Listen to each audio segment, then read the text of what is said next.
ఏమండి, అనకాపల్లి పార్లమెంటు సభ్యులు సీఎం రమేష్ మరి ఈయన దూకుడు చాలా ఎక్కువైపోయిందటండి. ఇతన్నైతే అక్కడ ఉన్నటువంటి కూటమి శాసనసభ్యులే తట్టుకోలేని పరిస్థితి వచ్చేసిందట. ఒకానొక దశలో కొన్ని కాన్స్టిట్యున్సీలో శాసనసభ్యులు సైతం డమ్మీ చేసేసి ఈ సీఎం రమేష్ చాలా రెచ్చిపోయి అక్కడ వ్యవహారం చేస్తూ ఉన్నారట. అంటే ఆయనకి ఆ విధమైనటువంటి ఆర్థిక బలం ఉంది, అంగబలం కూడా ఉంది. కేంద్రంలో అతను గెలిచినటువంటి పార్టీ అధికారంలో కూడా ఉంది.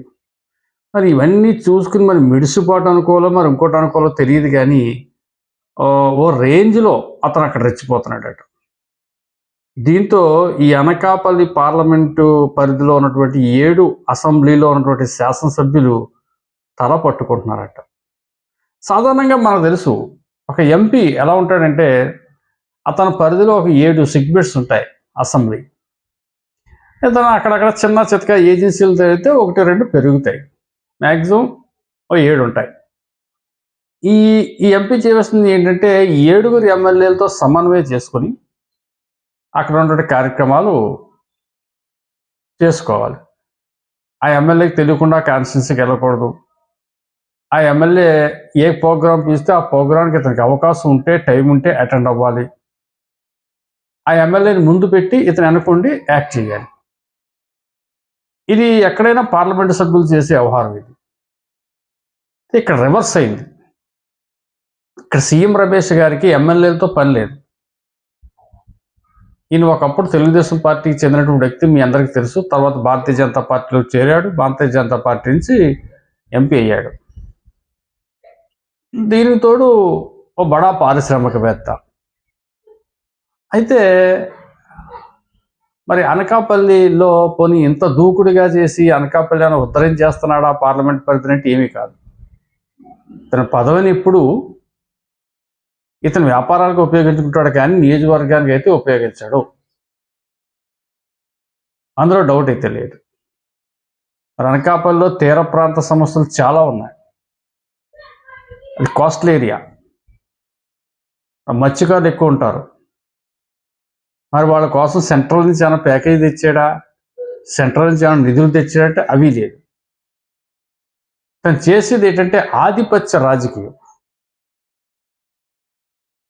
ఎవరైనా నా బోటోడు ఫోన్ చేసి ఎంపీ గారు ఇక్కడ ప్రోగ్రాం ఉంది రండి అంటే అక్కడ ఎమ్మెల్యే పిలిచేవా లేదని అడగడట, వెళ్ళిపోయి కార్యక్రమం చేసుకుని వచ్చేస్తారట. అక్కడ ఎమ్మెల్యే వీక్ అయిపోతాడు అక్కడ. దీంతో ఆ లబో దిబో అంటారు వాళ్ళు. సో అక్కడ 7 కాన్స్టిట్యున్సీలో ఉన్నటువంటి శాసనసభ్యులను కూడా ఇతను ఓ రేంజ్లో డమ్మీ చేసేసి 1 మ్యాన్ షో చేసుకుంటూ వెళ్ళిపోతున్నాడు ఇతను. దీంతో అనకాపల్లి పార్లమెంటు పరిధిలో కూటమి పార్టీలో పెద్ద దుమారం లేచిందని చెప్పాలి. వాళ్ళందరూ త్వరలోనే చంద్రబాబు నాయుడు గారికి మొరపెట్టుకుంటారు. కానీ బాబు గారికి మొరపెట్టినా మరి అతను పార్టీలో లేడు కాబట్టి, ఇతను భారతీయ జనతా పార్టీలో ఉన్నాడు కాబట్టి అతను ఆ బీజేపీ సంబంధించినటువంటి పురంధేశ్వరి దేవి గారికి ఎవరికో రిఫర్ చేయాలి. చూడమ్మా మీ ఎంపీని కంట్రోల్ చేయని చెప్పో, లేదంటే పాత పరిచయం మీద ఫోన్ చేసి నువ్వు ఇలా చేస్తే ఎలాగని అడగవచ్చు. రెండిట్లో ఏదో ఒకటి చేసి ఏదైనా యాక్షన్ అనేది ఉంటుంది, లేకుండా పోదు. ఎంచేతంటే రాష్ట్రంలో ఏ ఎంపీ మీద రానటువంటి ఆ ఫిర్యాదుల పర్వం ఇతని మీద వచ్చింది. ఎమ్మెల్యేని డమ్మీ చేస్తూ రాజకీయం చేస్తున్నాడు అంటే అదే కూటమి, అదే మిత్రపక్షానికి చెందినటువంటి పార్లమెంట్ సభ్యుడు చేస్తున్నాడు అంటే ఇదేమి చిన్న విషయం కాదు. ఇది పార్టీ అంతరంగంగా చూసుకుంటే, కూటమిలో చూసుకుంటే చాలా పెద్ద ఇష్యూ. రాష్ట్రంలో ఏ ఎంపీ కూడా ఇలా చేయలేదేమో బహుశా ఇతను చేసినట్టు.